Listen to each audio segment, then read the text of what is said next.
নমস্কাৰ। আজি মই বনালোঁ খুব সোৱাদ লগা kheer, মানে আমাৰ অসমীয়াত আমি পায়স বুলি কওঁ। এই পায়স খাবলৈ যদি ভাল হয়, বনোৱাত যদি কিছুমান যদি টিপছ অৱলম্বন কৰে, তেতিয়াহ'লে পায়সখিনি খাবলৈ খুব ভাল হয়। আৰু যদিহে অকণমান কিবা বেয়া বনাই লোৱাৰ পাছত মনটো খুব বেয়া লাগে। গতিকে আহকচোন চাওঁ কেনেদৰে বনালোঁ।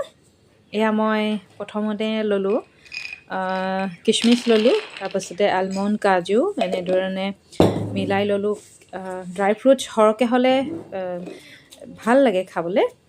আৰু এয়া ল'লোঁ কেইটামান ইলাইচিও অকণমান গোন্ধটো আহিলে মানে ভাল হয়, গতিকে কেইটামান সৰহকৈ লৈছোঁ মই। পায়স যিহেতু অকণমান সৰহকৈ বনাম। আৰু এয়া হৈছে তেজপাত একেবাৰে সেউজীয়া হৈ আছে, পূৰা ফ্ৰেছ হয় এইখিনি তেজপাতখিনি। এয়া মোৰ ড্ৰাই ফ্ৰুটছ লৈছোঁ, আৰু ল'ম, আৰু আখৰোট অলপমান ল'ম। আজি নতুনকৈ অকণমান এড কৰিম মই আখৰোটটো। বহুতে ড্ৰাই ফ্ৰুটছ তিয়াই ৰাখে, তিয়াই পেলাইহে ধুই পেলাই দিয়ে। মই এইখিনি ভালদৰে মচি ল'লোঁ, মচি পেলাই এতিয়া ৰোষ্ট কৰি ল'ম। কাৰণ তিয়াই পেলাই দিলে ড্ৰাই ফ্ৰুটছখিনি সেমেকা নিচিনা লাগে খাবলৈ। আৰু এনেকৈ যদি আমি ৰোষ্ট কৰি পেলাই যদি অকণমান সৰু কৰি কাটি পেলাই যদি দিয়া যায়, তেতিয়াহ'লে খাবলৈ খুব ভাল লাগে, সোৱাদ লগা হয়।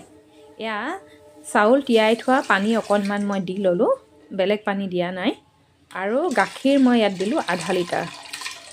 গাখীৰ একেকোবে বা একে প্ৰথমতেই মই সৰহকৈ গাখীৰ দি লোৱা নাই, কিয়নো ইয়াৰ এটা টিপছ আছে, কমকৈ গাখীৰ দি বনাই থকা। এয়া তেজপাত দিলোঁ, আৰু এইখিনি চাউল মই তিয়াই ৰাখিছিলোঁ।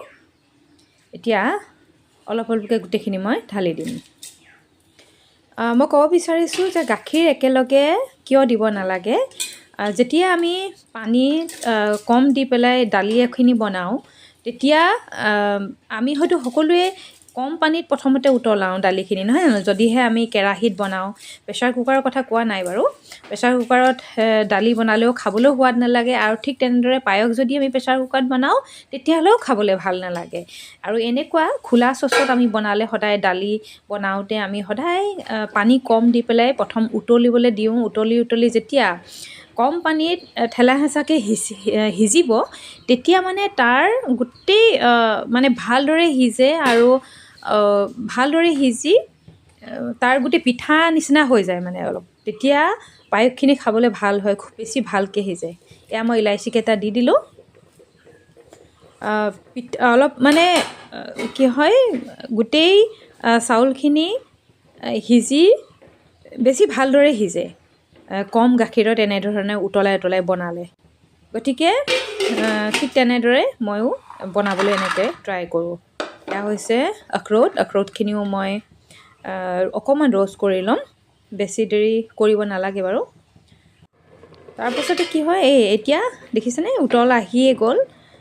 এনেদৰে মই যদি উতলাই থাকোঁ, খুব সুন্দৰভাৱে সিজি যায়, আৰু খাবলৈও পায়সখিনি ভাল হয়। নহ'লে কি হয়, নহ'লে ভাতৰ দৰে হৈ যায়, এটা খাবলৈ বেয়া লাগে। এয়া মই এলমণ্ডখিনি সৰুকৈ অকণমান পাৰিলে কুটি দিম, নহ'লে এনেকৈয়ে দিম। আৰু এইখিনি আখৰোটখিনি মই ভাঙি লৈছোঁ। এনেদৰে সৰুকৈ ভাঙি ল'লে মানে ভাল হয়। আৰু এয়া চাওক, প্ৰায় সিজিয়ে গৈছে। এইখিনি সময়ত মই গাখীৰ দিব লাগিব এতিয়া, যিহেতু নহ'লে তলত লাগি যাব। এয়া ঠেলা হেঁচাকৈ যেতিয়া অলপ দিলোঁ, আধা লিটাৰৰ আধা দিলোঁ মই, বাকীখিনি মই দিম পিছত। সেই এনেধৰণে অলপকৈ গাখীৰ দি পেলাই পায়সখিনি বনাবলৈ চেষ্টা কৰিব লাগে। গাখীৰখিনি নেচাৰেল টেম্পাৰেচাৰত আছে গাখীৰখিনি, বা আপোনালোকে উতলাই ৰাখিলেও হয়, কথা নাই। ইয়াত যিহেতু উতলিয়ে আছে, সেইকাৰণে মই গাখীৰখিনি বেলেগকৈ আৰু উতলাই লোৱা নাই। আৰু খৰধৰকৈ বনালোঁ অলপমান মই। এয়া কিচমিচ দিছোঁ। খৰধৰকৈ বনোৱাৰ কাৰণে মই অলপ এনেকৈ গাখীৰখিনি গৰম নকৰাকৈ দিব লগা হৈছে, নেচাৰেল টেম্পাৰেচাৰতে। আৰু এইখিনি হৈছে ড্ৰাই ফ্ৰুটছখিনি এতিয়া দি দিলে ভাল হ'ব। আৰু এয়া অলমষ্ট সিজিয়ে গৈছে মোৰ পায়স। চেনি এতিয়ালৈকে মই দিয়া নাই। বহুতে চেনি আগতেই দি দিয়ে, তেতিয়া চেনি আগতে দি দিলে কি হয়, পায়সখিনি ভিতৰৰ চাউলৰ যিটো কণটো সেইটো নিসিজে। গতিকে চেনি সদায় অৱশেষত লাষ্টৰ আগত দিব লাগে। এয়া মই পাউডাৰ গাখীৰ লৈছোঁ। পাউডাৰ গাখীৰতো মই অলপমান এনেকৈ গাখীৰ মিলাই ল'ম। এই পাউডাৰ গাখীৰখিনি মই একেবাৰে লাষ্টত এড কৰিম। ভালকৈ মই মিক্স কৰি ল'ম। আকৌ এবাৰ চেক কৰোঁচোন কেনেকুৱা হৈছে। এয়া এতিয়া মোৰ যিটো পায়সখিনি সিজি গ'ল, এতিয়া মই চেনি দিলোঁ 1.5 কাপ। অলমষ্ট হৈ গ'ল মোৰ পায়সখিনি। এতিয়া মই ইয়াতে 1.5 কাপ চেনি দি পেলাই মই লৰাই দিম। যিহেতু হৈয়ে গ'ল, সিজিয়ে গ'ল পায়সখিনি, তেতিয়াহে মই এই চেনিটো দিছোঁ। ইয়াৰ আগতে মই চেনি দিয়া নাই। এতিয়া গাখীৰো আৰু অলপ অলপকৈ মই দি যাম।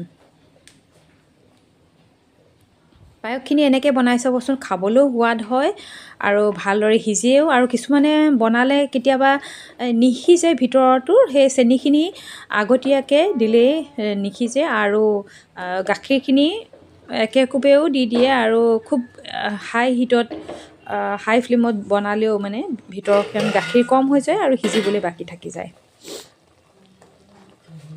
এয়া আকৌ মই একেবাৰে শেষত, যিহেতু সিজি গ'ল, একেবাৰে শেষত গাখীৰখিনি দি পেলাই মই অকণমান উতলটো অহাৰ পাছতেই মই গেছটো বন্ধ কৰি দিম।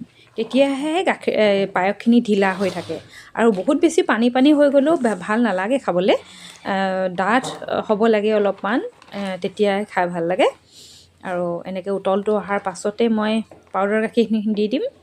তাৰপাছতে গেছটো মই বন্ধ কৰি দিম।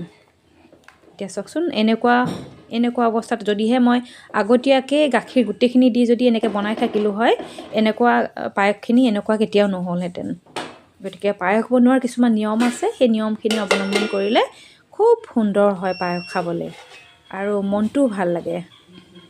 ইয়াত দেখিলেনে ইমান ধুনীয়া হৈ আছে? এনেকুৱাই হ'ব লাগে আচলতে। ইয়াৰ পাছত মই দি দিম পাউডাৰ গাখীৰখিনি। মই দি দিম এতিয়া এইখিনি। এই পাউডাৰ গাখীৰখিনি দি দিয়াৰ পিছতে আৰু বেছি এটা সোৱাদ লগা হয়। কাৰণ গাখীৰত পনীয়া এনেধৰণৰ গাখীৰত মানে ইমান বেছি সেই নাথাকে, সৰো নাথাকে আৰু তেওঁলোকে ইমান পিয়'ৰ গাখীৰ নিদিয়ে। যিহেতু আমি অলপমান পাউডাৰ গাখীৰ এড কৰিলে মানে খাবলৈ বেছি সোৱাদ লগা হয়। আৰু আপোনালোকে আজি মোৰ এই ক্ষীৰ ৰেচিপিটো আপোনালোকে কেনে পালে জনাব কিন্তু দেই। বৰ ভালদৰে বনালে, খায়ো ভাল লাগে, মানুহক দিও ভাল লাগে, যাচিও ভাল লাগে, নহয় জানো? আৰু যদিহে বেয়া হয়, মনটোও বেয়া লাগে আৰু মানে পিছত কি নহ'ল, কি ভুল কৰিলোঁ, এনেকুৱা এটা লাগি থাকে, নহয় জানো? এয়া চাওক পায়স একদম এয়া লাষ্টৰ সময়ত মই আপোনাক দেখাবলৈ যত্ন কৰিছোঁ। আচলতে পায়সটো এনেকুৱাই হ'ব লাগে, ডাঠ হ'ব লাগে। পনীয়া পনীয়া হ'লেও খাই ভাল নালাগে, গাখীৰ যিমানে যিয়ে নিদিয়ক লাগে। এয়া মই পায়স বাঢ়ি ল'লোঁ। চাওকচোন, ভাল লাগিছেনে বাৰু মোৰ পায়সখিনি? আশা ৰাখিছোঁ আপোনালোকে মোৰ আজিৰ এই পায়স ৰেচিপিটো আপোনালোকে ভাল পাইছে। আৰু যদি ভাল পাইছে, লাইক এটা কৰিবলৈ কিন্তু নাপাহৰিব দেই। আজিলৈ আহোঁ নতুন এটা ৰেচিপি লৈ অহাৰ প্ৰতিশ্ৰুতিৰে। ধন্যবাদ।